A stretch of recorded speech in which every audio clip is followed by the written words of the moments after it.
All right, guys, so let's talk about how to spy on your competition. So there's a cool little way. Actually, I'm just on my Facebook page here in the Insights tab. And what we can see here is we can see my most recent posts and their own individual engagement. And we can also see the pages to watch section. The pages to watch section is very, very interesting. So if we go to add pages here, one of the more popular brands related to Amazon FBA courses, for example, is amazing.com, right? And so when we click amazing.com, all we'd have to do is just type here. We can erase this one.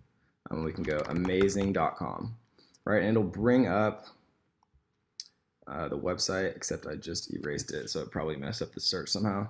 If we go to add pages and then type in amazing.com, here it is. So we're gonna go to watch page. And now that we've watched the page, what we can do, guys, is we can click right here under pages to watch, and it'll show the top posts from amazing.com, right? And so when we see the top post from amazing.com, we can get ideas of what to make ad content about, what to make page content about. So if I was, gonna make a post, for example, this week, but I just didn't have any, inspiration about what to make the post about. The cool way, guys, or not the cool way, but a good way is to look at people who are your competitors, right? People who might have a larger following than you, people kind of in the same niche, or people that you want to aspire to become like.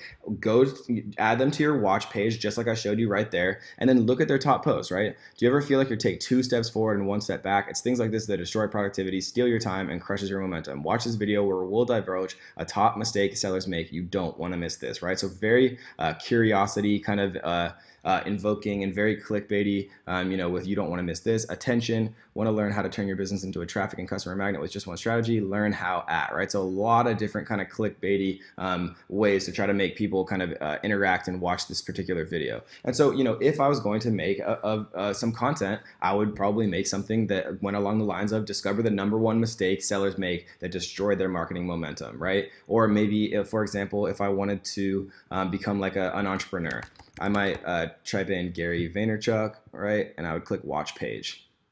And then I can actually go to his content here and it'll show me his top post, right? Sign up for First Line. So this is probably his top post because people are commenting to like get free shoes or whatever that is. But here's another one, right? If you don't hate what you do and you're not doing anything about it, you suck. If you hate what you do and you're not doing anything about it, you suck. Right, let's go. Enough. Make this the last Monday where you dwell and complain. Take a step if you have to, financially and reputation wise, to get where you want to be in the end. Right. So a lot of different comments here. A pretty good post that he probably cross post from his Instagram. And so if I was wanting to be kind of a motivational speaker or something like that, I might make an ad that's kind of similar to this with a similar vibe. I can get a lot from what the actual colors are looking like too. And this works pretty much for any niche, guys. So this is a great way to let Facebook tell you, what type of content to create on your Facebook page to kind of engage your followers, what kind of content to create from an ad perspective to kind of get people interested, to at least get some engagement, because social proof, right? Proven social proof on these type of posts and entrepreneurs and pages that are similar, that already have other people that are interested. That's the surest way that you can know that if you're gonna take your time and energy to create content, you might as well create it similar to content that's already been proven interesting from a Facebook user perspective. So that's one great way that I like to spy on my competition, to figure out what type of content to make for both my Facebook page and potentially Facebook ads to kind of get some engagement going. Another spy tactic that I like to use is just going to websites, right? So I can go to Dollar Shave Club, and like we've talked about a couple times here, we'll see that their pixel is going to pop up, right? So right, almost, it's still loading. Here we go. So that scared me for a second.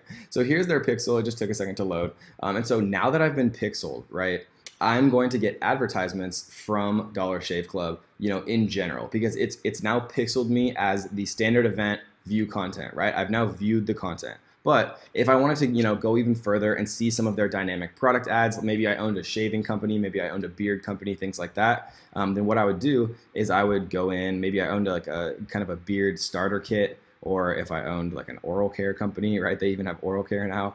You can come in here and by actually viewing these products, right? Like literally viewing them. Now, you know, the Pixel has fired view content, page view, but this one would be, you know, add to cart, right? And if I added this to the cart, like so, then now I would go to the cart page, right? And here is the upsell page. I might be able to see their upsell in the Pixel, still page view.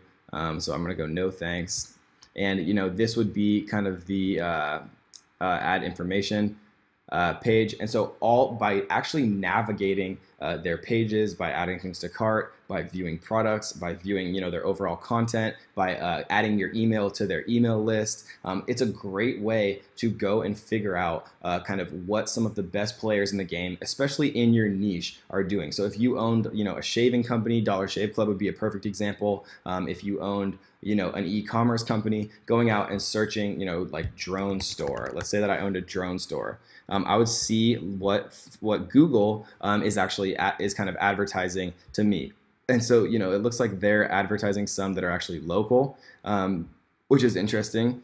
But, you know, we might do one that's more kind of generic, like Drone World, that's just ranking on Google. And so this is a very expertly made website here. And we see that their pixel has already fired. And so in the next 7 to 10 days, right, I'm probably going to see ads for Dollar Shave Club that I don't care about. And I'm probably going to see ads for drones that I don't necessarily care about, but I might buy one in the future. And so I'd probably add my email list to this if I owned a drone store. The point is, guys, to spy on your competition, go get pixeled by them. Pay attention to the ads when they show on Facebook, because they inevitably will.